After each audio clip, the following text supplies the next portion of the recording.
Okay, so what do I mean when I say this overt queerness agenda in the MTV Video Music Awards is Marxism?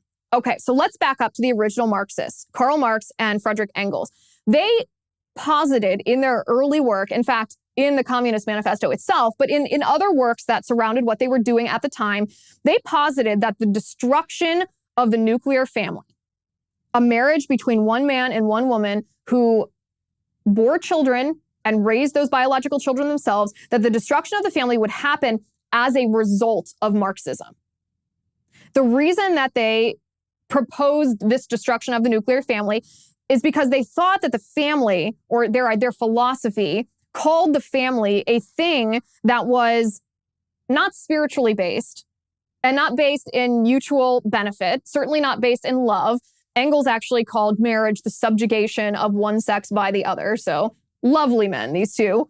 They thought the family was only a thing that was required in a capitalist society.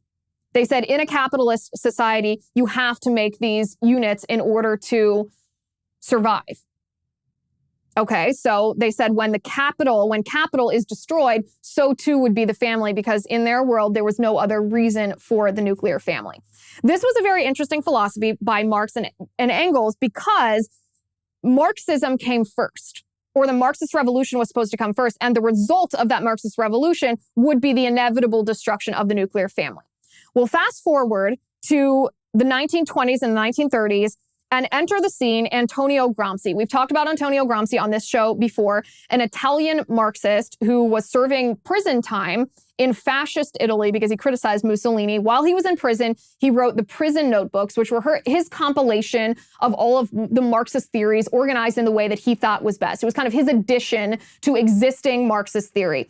And it was Antonio Gramsci who first proposed the idea that a Marxist revolution would not happen based just on the discontent of the worker class. That there would not be a worker-led revolution to overthrow the ruling elite, because it simply hadn't happened that way since the original Marxists, Marx and Engels, proposed this idea. He said there needs to be a new vanguard this new vanguard must be re-educated, and in order to propel this new vanguard to actually overthrow the ruling class, we first have to disassociate the population, the proletariat, from the cultural institutions on which they rely. If the people, the workers, if you will, rely on the values and the belief systems of the ruling class, like the family, like church, like nation state, then they will not overthrow the ruling class. So first we have to destroy these institutions on which they rely, and then they will be adequately re-educated and will be propelled to overthrow the ruling class. So Antonio Gramsci sort of just flipped Marxism into cultural Marxism. That's what we're seeing in our country right now. But Antonio Gramsci specifically focused on the family. If the family is destroyed first, and not as an inevitable result of Marxism, as Marx and Engels proposed, but if the family is destroyed first, then Marxism will soon follow. Gramsci's theory is destroying civil institutions. He called it civil society, in order to topple government institutions, which he called political society. So this is what's happening at the MTV Awards.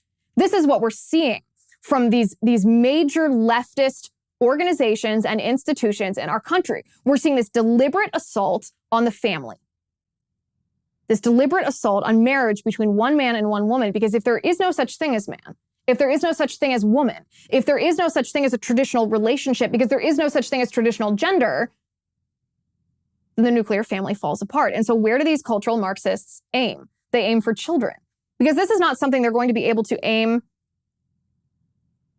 at already existing nuclear families. They're not going to be able to take a married man and a married woman and say, actually, let me tell you how gender really is. Men and women across the country are going to be like, what? Are you kidding me? I'm married to my husband. I'm married to my wife. Like, what are you talking about? And so these cultural Marxists focus first on the formation of the next generation, on children. And they're trying to indoctrinate and brainwash children so that the family becomes obsolete, because they've ruined traditional relationships, because they've destroyed gender. They've destroyed objective truth here.